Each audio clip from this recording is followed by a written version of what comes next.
evening, ladies and gents. Chief Master Instructor CMI Smith, Total Force Training Group. I finally remembered my memory card this time. Had a little bit of a fuck up with that earlier. First video we're going to talk about is the Israeli draw versus round in the chamber. This is condition 3 carry, which I use Marine Corps terms, SUMI. Condition 3 is basically magazine loaded, chamber empty, safety on if applicable. Of course, I carry Glock. The IDF currently carry Glocks, and I think some units still carry SIGs. So that's kind of not so applicable. Why do I talk about the IDF? Well, the Izzy draw, Israeli draw, that's how they're trained to fight with a pistol. Okay? Like I said, I'm a big fan of condition 1 carry. That's round the chamber, safety on if applicable. Obviously with the Glock, safety on means straighten off the trigger. Same thing with the XD or MP. I know some of them have manual safeties. Your mileage may vary. If your weapon has a manual safety, hey, safety on. If you're carrying with a round, not in the chamber. You're carrying condition 3 Izzy draw. That's how it came to be. The first pistol the IDF was issued as a whole with the Browning High Power, the GP 1935. If you're going to carry a single action pistol, that is the one. Why? Because it's the only one that fits our definition of a combative pistol. That's more than 10 rounds, double action. Either way, it's applicable. I'm not a fan of single action pistols, but the Browning High Power is definitely one that I wouldn't mind owning.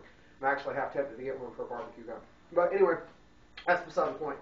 The military Browning High Powers, the safety levers are pitifully small. Okay, pitifully small, hard to hit. You get like a Mark III, or better yet, the practical version. Or put a cylinder and slide. Anyway, you put all this other crap on there, and you get one that you can carry cock and lock. But the as issued military safeties are absolutely horrible. I've tried to play with one. I can do it, but then again, at the time I was carrying a 1911, so it's kind of easy. You get people that have never touched a pistol before, and it's much more difficult. So the theory on this, and it actually works pretty well, is the safest way to carry was not having a round in the chamber. Okay. At the time, the IDF also issued the stem gun, which for anybody that knows anything about the stem gun, it's open bolt guns. The round in the chamber is not so applicable. But the stem gun was very cheaply made during World War II, and some of the kibbutzes and stuff during the IDF War of Independence, well, not the IDF, but the Israeli War of Independence in 1948. Haganah, Palmach, all that. They actually used a lot of them because they were easy to make. But if you had the bolt open and you dropped it, it was quite likely to fire. Okay, so you had to open bolt on that. And why not train the same way with pistols? That's an assumption. I'm not saying that was IDF methodology. The assumption in the IDF methodology was it's too hard. The weapon unsafe it was just easier to draw, cock, and shoot. Okay, that's the end of it. Matter of fact, for the longest time, U.S. military issued in 1911. They didn't teach draw, cock, and shoot, but they actually intended for it to be carried condition 2 or condition 3, which condition 2 is hammer down. But round the chamber, or condition 3, obviously, we just talked about that. First thing we're going to cover before we talk about the difference, because I am going to be working with a live weapon. I do not have a cameraman in here right now, but if he was in here, hey, you know what? We got 2 sets of eyes for reading. So what we're going to do is we're going to use you and my camera. First things first, I actually use more than IDF policy for clearing my weapon. Why? Because it's less margin for error. First thing I'm going to do is I'm going to finger bang the magazine well. Okay? If I can stick my finger in there, I'm using my social finger right now, but you can use your trigger finger, your lockdown finger, or whatever you want. Okay? But you finger bang your mag well, obviously there's no mag in there. Point the gun 45 degree down, ejection port to the sky. 1, 2, 3. You can lock it open like I did, or you can just hold it open. I use my pinky on this one, finger bang the ejection port, finger bang the chamber. Then look in there. All right? You're looking for an empty chamber, you're not looking for brass. Now, ideally, you would just drop the slide. You can wrap if you want to, whichever. For the case of this, because I'm demonstrating draw, cock, and shoot, I'm actually going to draw press it. I do not recommend actually doing this. Okay, you notice I checked again, because that's where NDs happen, folks. Alright, first thing we're going to talk about. IDF programming for this. My experience with the Israeli shooting method comes from a man named Michael Carrry with the Haganah system. I have not trained directly live fire in the Israeli combat shooting method, as he calls it. With him, all I've got is basically how he described it in basically a crash course during a handgun disarming seminar.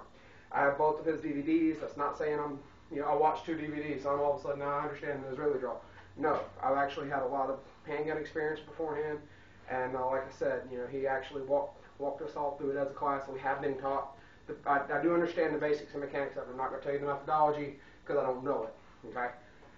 Basically, they're going to steal half a step with their non-gun hand. All right. Steal half a step basically means my foot is that length, and the heel of my non-gun hand foot is actually that even with the toe of my gun side foot. Now the Israelis will do a very exaggerated squat and crouch with their ass kind of out. They roll forward, and their hands are going to come out here. Now, along the middle is what makes the Izzy draw, finicky. I'm going to talk about the draw itself, and I'm going to talk about when I use it, because I actually do use this technique. It's a very, very, very extremely rare thing. Unless you live with me, you're more likely to see a fucking unicorn than you are to see me do an Israeli draw live. All right? Yeah, quote that. Here we go. All right? While I'm getting in my fighting stance, I'm accessing my weapon. Okay? I carry an appendix. A lot of people don't. Hey, your mileage may vary. This hand can go wherever. All right? Mike actually teaches hand out in front of your face. Simulates fending something off. Whatever. Now, this hand is going to come back. Okay? And these fingers form a pincher. At the same time, the gun comes out and the muzzle goes on target. My elbows are both pointing straight up to the sides, parallel to the deck. Why? I understand you can get your elbows shot off. This is my thumb and my trigger finger are both pointing at the target. Okay? At this time, I push the frame through, and my hands come together, and I shoot. Okay? So, let me holster right quick. 1, 2, 3, shoot. Okay, now the Israelis also teach point shooting. I'm not getting into that. Okay, that has its place. Anybody that says it doesn't, hey, it has its place. Okay, that's like me saying 1911 doesn't have a place because I carry a Glock. Okay, it's personal preference and dick measuring. And until you get the rulers out, nobody wins. All right. So again, the Israeli draw. Still half a step when I clear. 1, 2, shoot. Okay, very simple. When I use condition 3 over condition 1 carry. When I'm working out. Right? That doesn't mean I carry this Glock 17 when I'm working out. No, but I carry it. This is where I'll work out. I'm in my gym right now. Okay? I'll carry it out from the house. I'll just kind of dump it in my waistband, clear the magazine out, clear the gun, put it in my waistband, then the magazine goes in. I got 17 rounds on top. I usually put a spare magazine or 2 in my bag. I carry my gloves and stuff like that in there. Set that down over there on the counter, and then I'll do what I got to do. I do not like the Israeli draw for standard everyday carry. Why? Well, number 1, I carry a Glock, and I carry around the chamber. All right, I only use it when I'm Mexican carrying because I don't like to carry a Glock with around the chamber. Just kind of tuck the thumb in my waistband without a holster. I'm not recommending that at all. That is being used when I'm doing that for about 100 feet with no round in the chamber. Okay, that's just like carrying a 1911. You don't carry it with the hammer back and the safety off. All right, or like carrying a SIG or a Beretta with the safety off and the hammer back. There's just things in the gun world you don't do. Kind of like you put your finger on the trigger and scratch your head with the muzzle. It's just one of those no-nos. Okay? So I carry with the round in the chamber. All right? So you won't see, this motion. Why don't I like the Israeli draw? No round in the chamber for everyday carry. Why? Because I may have to fight from retention. If you can see the bag here, if someone's arm's distance away, okay, I may not be able to get that. Okay? I may not be able to get that at all. What I can do and deliver rounds on target with that round in the chamber as it is. Okay? That is the biggest advantage that I see to it. Alright? That's the Israeli draw versus chambered carry. Your mileage may vary on this. I will tell you this, I did used to use an Israeli draw all the time because I was carrying this ratty little backup gun, piece of crap. I bought it off a guy I knew when I was bouncing. I only bought it from him because I called it a steal. And I actually called a buddy of mine at the sheriff's office to make sure it wasn't hot. But anyway, it come back clean. I picked it up. I carried it tucked down in my boot for a while. The manual safety was such a bitch to engage, much like the old Browning High Powers. I actually just Israeli drew it. I got to be pretty fast at it. Learn it. It does have its place. Like I said, if you Mexican carry, might be a thing to do. If you carry in a bag, I wouldn't. I don't know. I might very well keep around the chamber in a bag.